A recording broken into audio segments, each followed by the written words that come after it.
Hey guys, Joey Mathis here, and today we're going to talk about an easy budgeting hack that can save you thousands of dollars a month if you actually track your finances. But in order to get there, I want to talk about the ways that most people do their budget. So I'm going to go over some of the most popular budgeting strategies, and you do need to know what your numbers are to do these. But I'm going to show you kind of the most popular ones, including the one that I recommend to clients. And then we're going to go over an easy hack that's kind of a lazy man's way of doing their budget. That either way, we're going to get you to the right place where you're actually putting money into your retirement, you're putting money into your investments, we're making sure that we're attacking our debts, and we're doing the right thing with our finances. So we're going to show you all the different ways. So let's dive in. Number one, one of the most common budgeting techniques is called the 50, 30, 20 rule, right? And it goes like this: 50% of your income goes to your needs, which is like your housing, your utilities, your groceries, insurance, things that you need, like I absolutely need. 30% goes to your wants. And so you're looking at it saying, of the money that I have coming in, 50% is going to my needs. 30% then is budgeted over to entertainment, dining out, your hobbies, and things like that. And then 20% goes into your savings and paying off debts. Now, I have no problem with this strategy other than it's missing out on something that I think is secret, which is the giving portion. But from a 10,000 foot view, I get it. It's a lot simpler than some of these other strategies I'm going to go over. But the idea is that you are directing where your money is going and you're making sure you're not overspending on things. Good idea. Number two is called zero based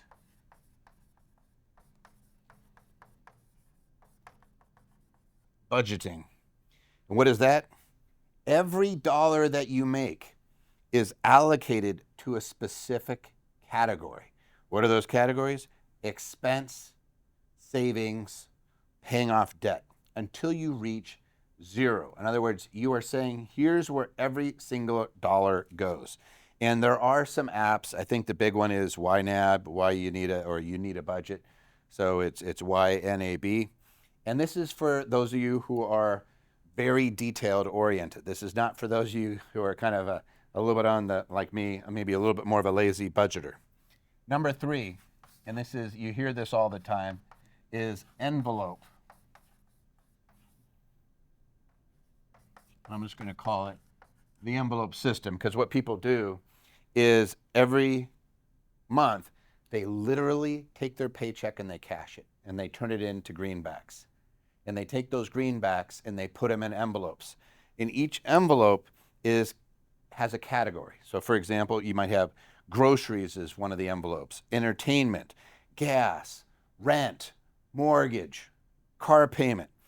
Once you run out of cash paying these things, then you're done with that category. So if you have something that says entertainment, you run out of cash and you're 15 days in, you're no more entertainment for you. You get nothing. You get to go, no more fun for you, right?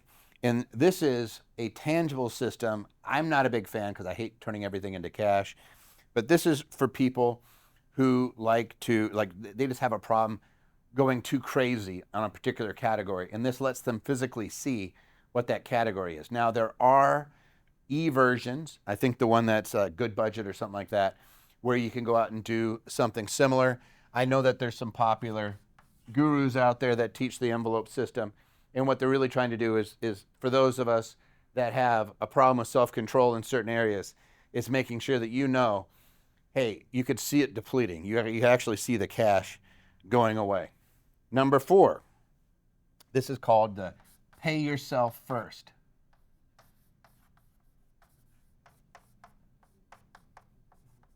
And what does that mean?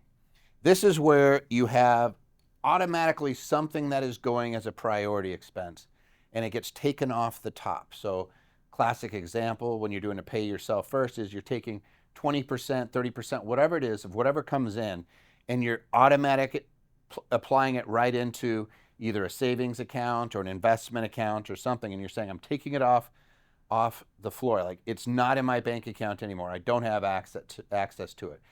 An example of this at a 10,000 foot view is like your 401k, or if you have an employer plan where they're putting money away. You're paying yourself first. You don't even see that money, so you don't even realize it's there, so you don't spend it. And that's basically treating your investment or your savings as a primary expense. Like, hey, this is the most important. This is up there with my mortgage, right? The first thing I'm going to pay off, I'm going to pay my rent, I'm going to pay my iPhone bill, my cable. I couldn't do without that, right? No, this is putting your actual savings as the number one area, and you pay it off before anything else, and it's treating it as that it's super important. Number 5, this is the one I teach a lot. It's the 70-30 rule. It's very close to the 30-20 or the 50-30-20 rule, but it's a little bit simpler. You're living off of 70%. You're taking, of the 30%, you're taking 10% of your total income and you're giving it away. And I know some people go, oh, you can't be doing that. No, trust me. The people that I have, like, I do thousands of tax returns every year. Anderson, we do over 10,000 tax returns a year, right? We see investors that are making millions of dollars. We see investors that are making hundreds of thousands, but we see successful investors all the time, and they have something in common. Almost all of them are givers. And you might be saying, I don't have any money. I don't know how I would do that. Then give away some of your time. But no matter what, we want to have somewhere in here where we're doing something for other folks. It does come back to you. We just sometimes forget. Sometimes you're thinking like, man, I'm just financially suffering. If you go out and start blessing other people with your time, it comes back to you in different ways. Sometimes it's just, hey, if I'm working at a food bank or a church, or I'm giving my time away for youth sports or something, you're going to meet people that you wouldn't otherwise meet, and those people can play a vital role in your success. You don't even realize it. It's kind of like going out and forcing yourself to meet friends and people, right? It's just, but sometimes it's something that we put on the back burner and we forget. So that's that first 10%. The other 10% is paying off your debts.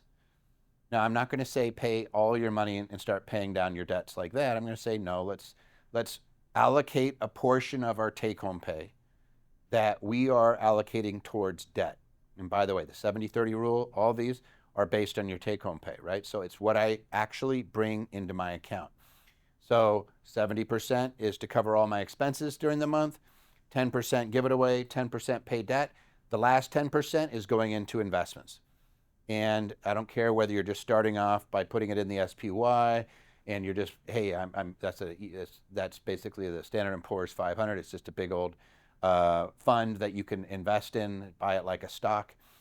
You could be doing that. You could be, worst case is put it in savings, a high yield savings or a money market. My best bet is to learn the infinity system that I often teach. In fact, if you want where this is based off of and how to invest, just in the comments below, type in the words free book, and we'll send you a link to get Infinity Investing. It was a Amazon bestseller, gold medal winner for the Global Book Awards as an investment book. And you can learn how to what to do with that 10%. A lot of people say, I know I'm supposed to invest it, but where do I go? And you hand it to somebody who's taking huge fees. They'll show you how to do it yourself. But anyway, so you're doing 70% to cover your living expenses, 10% give it away, 10% pay down your debts, 10% invest. If you don't have any debt, take that 10% and allocate it to investing so you have 20%. If you don't feel like giving, take the entire 30% and put it in your investing, right? Or if instead of giving, you're going to give time, then take 30% of your take-home pay and allocate it into your investing. And you're going to see that thing grow over time much significantly faster than through other routes. Now, there are other budgeting techniques. I'm not going to waste a lot of time on it. There's incremental budgeting, which is where you're actually attacking your categories and really trimming back those wants. So incremental, this is for somebody who's going to do a deep dive. Usually you're working with a professional and you're looking at your current spending habits and then you're cutting back. Now, here's why I don't like that. I don't like that because the way you are creating kind of the delta between your income and your spending is by lowering the spending so you can have a bigger gap. So if somebody's overspending every month and they're living and putting stuff on a credit card, I get it. You're trying to push down that spending a little bit, but there's another way, which is to increase your income. And I don't think people spend enough time thinking of ways to increase their income, getting a side gig, building something on the side, even if it's one income stream. It could be just, hey, I'm buying stocks and I'm going to learn how to rent them out and be a stock market landlord and create money on options and additional revenue streams. People don't even realize that exists. And by the way, again, type in free book and I'll send it to you and I'll show you how to do it. It's called the stock market landlord method. But there are ways to make money where you're not having to go out and push a broom or anything like that or drive an Uber. But there is nothing wrong with picking up that side gig saying, hey, rather than cut my expenses and change my living, like a lot of people are like, hey, cut Starbucks out and all that stuff. That may be what brings you joy. And all of a sudden the joy in your life is out because somebody says you're going to save yourself a couple bucks a day on a coffee. No. How about this? Spend your time wisely and maybe go into some activities where you can increase your income so that then you can enjoy that Starbucks. Because there's two routes. Sometimes we focus on coupons and cutting as opposed to increasing. You're going to see a lot of the more popular financial coaches out there, the people that are really great with professionals who have high achievers in their, in their stables, that they're these people that are making $1 million a year. They're not focused on cutting their expenses. They're focused on increasing their income. And you can do one of the two or both at the same time and get to a great spot. But this incremental, so I don't like it. It tends to be focused like a laser beam on cutting your expenses. And then the last one is this thing called reverse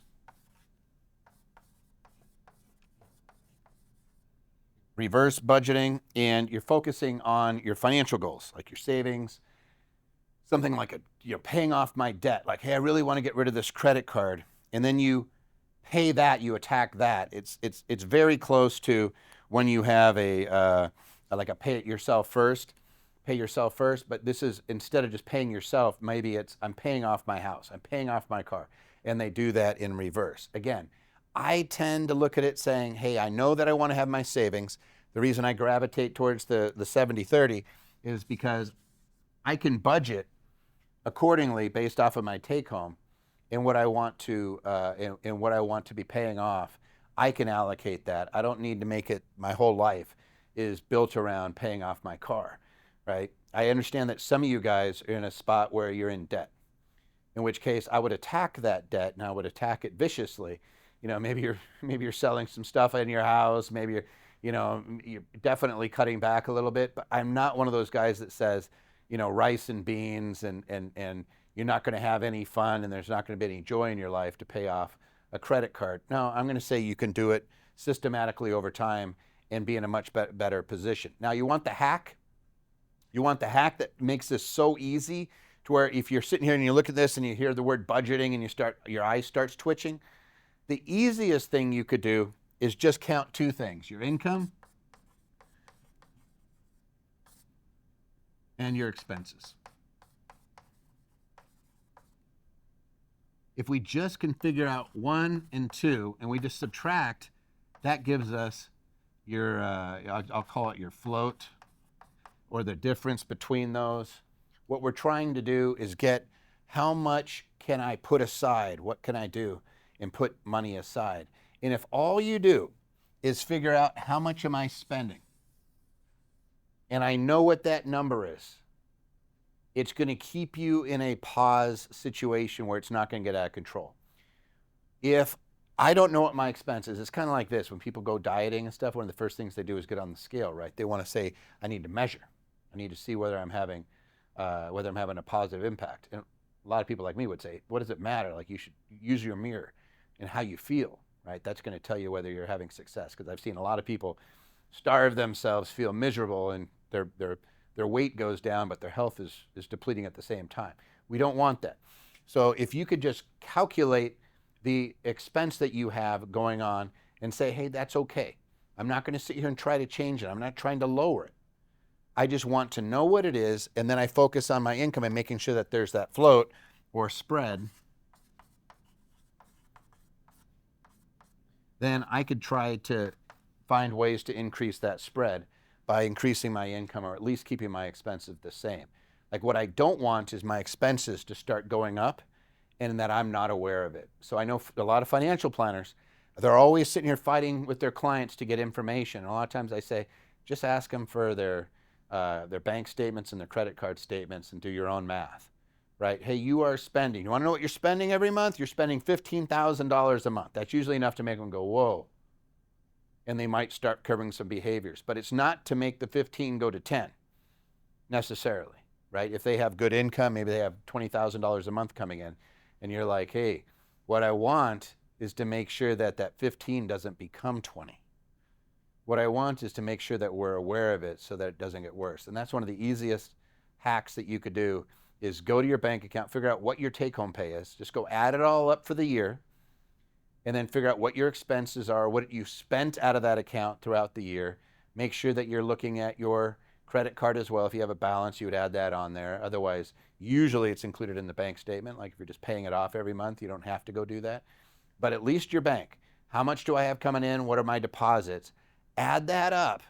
Subtract off what you're spending, and that'll give you whether you have a spread or not. If it's a negative spread, you're in what I call the losing loop, and you got to do things right away to make sure that you are cutting back or increasing your income, cutting back your expenses, because it's not going to be sustainable. You're going to end up in bankruptcy or in severe financial pain if the expenses are greater than that income.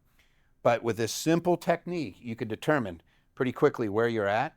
And a lot of you guys, it's going to be way better than you thought. You may be spending a little bit more than you thought, but a lot of times that income, especially if you're an investor, you're going to see you have other income sources, and you might be pleasantly surprised at how much other income's coming in. Or for a lot of you guys, it's just better than not knowing. Like there's that fear of the unknown.